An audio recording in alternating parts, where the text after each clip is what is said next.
प्यारे दर्शकों, आपका स्वागत है हमारे YouTube चैनल में। और आज हम आपको सनातन धर्म के कुछ मंत्रों के बारे में बताएंगे। उन मंत्रों का उच्चारण हम कैसे कर सकते हैं अपने दैनिक जीवन में। तो आप देख रहे हैं, ये एक पुस्तक है सन्मुख। ये श्री सत्य साई सेवा ऑर्गेनाइजेशन के द्वारा प्रकाशित यह पुस्तक है। बहुत ही सुंदर पुस्तक है और इसमें बहुत सारी ऐसी सामग्री हमें मिलती हैं जिसमें से हम अपने बच्चों को प्रतिदिन कुछ न कुछ सनातन धर्म की शिक्षा दे सकते हैं। यदि आपको भी यह पुस्तक चाहिए हो तो आप ये प्रकाशक का ये पता है, इस पते से इस पुस्तक को मंगवा सकते हैं और कोई ज़्यादा भी इसका मूल्य नहीं है। 25 रुपए में ये मात्र पुस्तक हमें प्राप्त हो जाती है। इस पुस्तक में विविध आयु वर्ग वाले बच्चों के लिए, जैसे यहाँ पर लिखा है, प्रथम समूह 5 से 7 वर्ष, द्वितीय समूह 8 से 10 वर्ष और तृतीय समूह 11 से 12 वर्ष की आयु के बच्चों के लिए पाठ्य सामग्री अर्थात वैदिक और सनातन धर्म से संबंधित जो वैदिक मंत्र हैं, स्रोत हैं, कहानियां हैं, प्रार्थनाएं हैं, भजन हैं, उन सब का यहाँ पर संग्रह किया गया है। तो आइए देखते हैं सबसे पहला मंत्र। ओम भूर्भुवः स्वः तत्सवितुर्वरेण्यं भर्गो देवस्य धीमहि धियो यो नः प्रचोदयात्। भावार्थ, हम भगवान सूर्य के मंगलमय देवी प्रकाश पर ध्यान केंद्रित करते हैं। ईश्वर करे यह स्वर्गीय प्रकाश हमारी बुद्धि एवं विचार को आलोकित करे तथा हमारी बुद्धि में प्रवाहित हो। ओम साईश्वराय विद्महे सत्यदेवाय धीमहि तन्नः सर्वः प्रचोदयात्। हम उस सर्वव्यापक, सर्वशक्तिमान, सर्वज्ञाता संपूर्ण ब्रह्मांड के स्वामी को जाने। हम सत्य स्वरूप भगवान श्री सत्य साईं बाबा का ध्यान करें, वे हम सबको प्रकाशित करें। ओम कारविंदु संयुक्तम नित्यं ध्यायन्ति योगिनः कामदं मोक्षदं चैव ओमकाराय नमो नमः। चंद्रबिंदु सहित ओमकार से ही हमारी उत्पत्ति हुई है और हम उसी के अंश हैं। इस सत्य को हृदय में धारण करते हुए योगी जन सदा ओमकार का ध्यान करते हैं। यह ओमकार हमारी मनोकामनाओं को पूर्ण करने वाला एवं हमें मोक्ष करने वाला है। हम उस ओमकार को नतमस्तक होकर प्रणाम करते हैं। आइए अब गुरु स्तुति करते हैं। गुरुर्ब्रह्मा गुरुर्विष्णुः गुरुर्देवो महेश्वरः गुरुः साक्षात् परब्रह्म तस्मै श्री गुरवे नमः। भावार्थ, गुरु ब्रह्मा के समान है क्योंकि वे अपने शिष्यों का चरित्र निर्माण करके उन्हें सतचरित्र बनाते हैं। गुरु विष्णु के समान है क्योंकि वे शिष्यों में सद्गुणों का विकास करते हैं और उनकी रक्षा करते हैं। गुरु भगवान महेश्वर के समान है क्योंकि वे शिष्यों में की बुरी आदतों और दुर्गुणों का नाश करते हैं। इस प्रकार गुरु ब्रह्मा के समान सृजन या निर्माण का कार्य, विष्णु के समान पालन का कार्य, महेश के समान दुर्गुणों के संहार का कार्य करते हैं। अस्तु ऐसे गुरु को मेरा प्रणाम है जो ब्रह्मा, विष्णु और महेश के समान है तथा साक्षात परम ब्रह्म है। आइए अब उच्चारण करते हैं गणपति मंत्र का। वक्रतुंड महाकाय सूर्यकोटि समप्रभ निर्विघ्नं कुरु मे देव सर्वकार्येषु सर्वदा।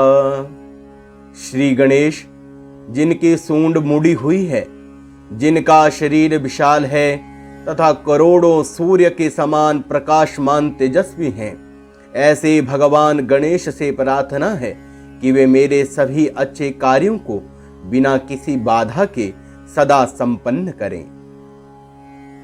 आइए अब मां सरस्वती की वंदना करें। या कुंदेन्दु तुषार हार धवला, या शुभ्र वस्त्रावृता, या वीणा वरदंड मंडित करा, या श्वेत पद्मासना, या ब्रह्माच्युत शंकर प्रभृतिभिर् देवै सदा वंदिता, सा मां पातु सरस्वती भगवती निःशेषजाड्यापहा। आइए जानते हैं अब भावार्थ को। मां सरस्वती देवी जो श्वेत कुंद पुष्प चंद्रमा हिमकणों के हार के समान घोर वर्ण वाली है, शुद्ध श्वेत वस्त्र धारण किए हुए हैं, जिनके हाथों में उत्तम वीणा सुशोभित है, जो श्वेत कमल पर विराजी है तथा ब्रह्मा विष्णु महेश जिनकी सदा वंदना करते हैं। हमारी प्रार्थना है कि वे मां सरस्वती देवी हमारी रक्षा करें और हमारी बुद्धि में समाये अज्ञान को पूरी तरह से वो देवी नष्ट कर दें। आइए अब करते हैं वैदिक प्रार्थना। ओम सहना भवतु सहनौ भुनक्तु सह वीर्यं करवावहै तेजस्विनावधीतमस्तु मा विद्विषावहै। ओम शांति ओम शांति ओम शांति। भगवान हम दोनों गुरु एवं शिष्य की रक्षा करें एवं पोषण करें। हम दोनों पूर्ण शक्ति के साथ कार्यरत रहें। हम तेजस्वी विद्या को प्राप्त करें। हम कभी आपस में द्वेष ना करें। सर्वत्र शांति हो। आइए अब करते हैं शंकर स्तुति। कैलाशराणा शिवचंद्रमौली फणीन्द्रमाथा मुकुटी झलाली कारुण्य सिंधु भवदुःखहारे तुझ वीण शंभो मझ कोण तारे। जिनके माथे पर चंद्रमा सुशोभित है, जिनके मस्तक पर शेषनाग मुकुट के समान शोभित है, जो दया के सागर हैं, जो समस्त दुखों का हरण करने वाले हैं, कैलाश पर्वत पर विराजे ऐसे हैं भगवान शिव। आपके बिना मेरा उद्धार कौन कर सकता है। आइए अब मां जगदम्बा की स्तुति करते हैं। ओम सर्वमंगल मांगल्ये शिवे सर्वार्थ साधिके शरण्ये त्र्यंबके गौरी नारायणी नमोस्तुते। हे शिवे, आप सभी प्रकार से सबका कल्याण करने वाली एवं सभी मनोरथों को पूर्ण करने वाली हैं। मैं आपकी शरण में हूं और आपको प्रणाम करता हूं। आइए अब करते हैं महालक्ष्मी की स्तुति। नमोस्तुते महामाये श्रीपीठे सुरपूजिते शंख चक्र गदाहस्ते महालक्ष्मी नमोस्तुते। हे भगवती लक्ष्मी, आप ही महामाया हैं। आप सभी प्रकार के संशय का नाश करने वाली हैं। आप सभी प्रकार की संपदा एवं वैभव प्रदान करने वाली हैं। सभी देवतागण आपकी पूजा करते हैं। आपके हाथों में शंख चक्र एवं गदा शोभायमान है। हे महालक्ष्मी, मैं आपके कमल रूपी चरणों में नतमस्तक हो प्रणाम करता हूँ। श्री विष्णु स्तुति।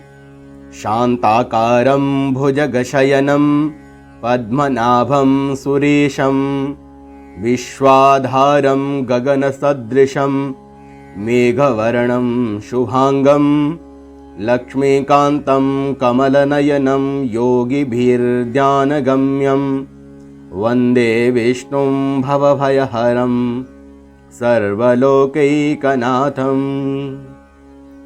जो अतिशय शांत स्वरूप है, जो शेषनाग की शैया पर शयन किए हुए हैं, जिनकी नाभि कमल है, जो देवताओं के भी ईश्वर हैं, संपूर्ण जगत के आधार हैं, जो आकाश के समान सर्वत्र व्याप्त हैं, नील मेघ के समान जिनका वर्ण है, जिनके सभी अंग अति सुंदर हैं, जिन्हें योगीगण ध्यान के द्वारा प्राप्त करते हैं, जो संपूर्ण लोगों के स्वामी हैं, जो संसार के जन्म मरण रूपी भय का नाश करने वाले हैं, ऐसे लक्ष्मीपति कमल नेत्र भगवान विष्णु को मेरा प्रणाम है, बारंबार प्रणाम है। श्री रामायण स्तुते पूर्वं राम तपोवनादिगमनं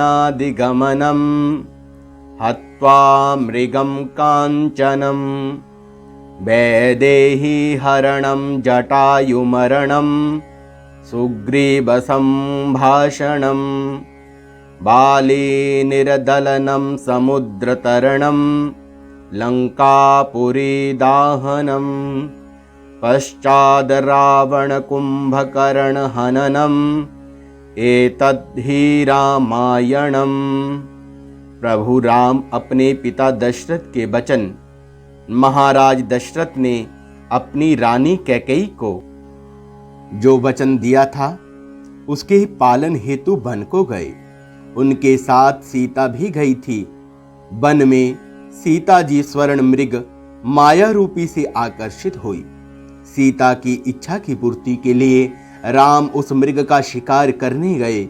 उसी समय दुष्ट रावण ने सीता जी का हरण किया। जटायु ने सीता की रक्षा करने का प्रयास करते हुए अपने प्राण दे दिए। सीता की खोज में जाते हुए राम की मित्रता सुग्रीव से हुई और उन्होंने अधर्मी बाली का वध किया। उनकी कृपा से हनुमान जी ने समुद्र पार करके लंका में प्रवेश किया और उसे जलाकर श्री विहीन कर दिया। तत्पश्चात राम ने राक्षस राज रावण एवं कुंभकर्ण का वध किया और सीता को प्राप्त किया। यही रामायण की संक्षिप्त कथा है।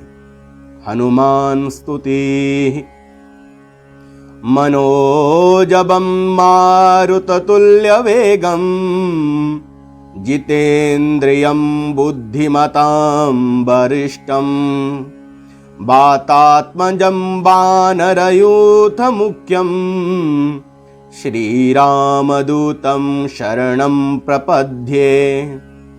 जिनकी गति मन के समान है और वेग वायु के समान है, जिन्होंने अपनी इंद्रियों पर विजय प्राप्त कर ली है, जो बुद्धिमानों में श्रेष्ठतम हैं, जो पवन के पुत्र हैं और श्री रामचंद्र के दूत हैं, ऐसे हनुमान जी की मैं शरण लेता हूँ, उन्हें प्रणाम करता हूँ। श्री दशावतार स्तुति वेदानु उद्धरते जगन्निवहते भूगोलमुद्भिव्रते दैत्यं दारयते बलिं शलयते क्षत्रक्षयं कुर्वते पोलस्तयं जयते हलं कलयते कारुण्यमातन्वते मलेच्छान् मूर्छयते दशाकृतिकृते कृष्णाय तुभ्यं नमः कृष्णाय तुभ्यं नमः। यह स्तुति भगवान विष्णु की है, जिन्होंने अपने भक्तों की प्रार्थना पर जब जब उन पर भक्तों पर अधर्म की विपदा पड़ी तब तब उनकी रक्षा हेतु विभिन्न रूपों में अवतार लिया। इस श्लोक में उनके 10 प्रमुख अवतारों का वर्णन है। वेदों में ऐसा वर्णन किया गया है कि भगवान विष्णु ने वेदों का उद्धार करने के लिए मछली मत्स्यावतार के रूप में अवतार लिया। डूबती हुई पृथ्वी को बचाने के लिए शक्तिशाली कछुए के रूप में अवतार लेकर उसका भार अपनी पीठ पर उठाया। विश्व की रक्षा के लिए बाराह अवतार धारण किया। हिरण्यकशिपु दैत्य का संहार करने के लिए नरसिंह अवतार, बलि को पाताल पहुंचाने के लिए वामन अवतार, क्षत्रियों के अहम को नष्ट करने के लिए परशुराम अवतार, रावण का वध करने के लिए रामावतार, तो कंस का वध करने के लिए बलरामावतार, करुणा सिंधु बनकर बुद्ध अवतार और दुष्टों में समाई दुष्टता के दूर करने के लिए कल्कि अवतार लिया। हे दशावतारी कृष्ण रूपी भगवान विष्णु, मैं आपकी शरण में हूँ, मेरी रक्षा करो, आपको मेरा प्रणाम है। तो प्यारे दर्शकों, आज के लिए इतना ही। वैदिक मंत्रों का आप प्रतिदिन उच्चारण करें, अपने छोटे छोटे बच्चों को ये सनातन संस्कृति की ये शिक्षा दें। इसी के साथ जयतु संस्कृतम जयतु भारतम। ओम। इसके बाद जो हमारी प्रमुख प्रार्थनाएं हैं उनका उच्चारण कैसे किया जाता है वो हम अपनी अगली वीडियो में करेंगे।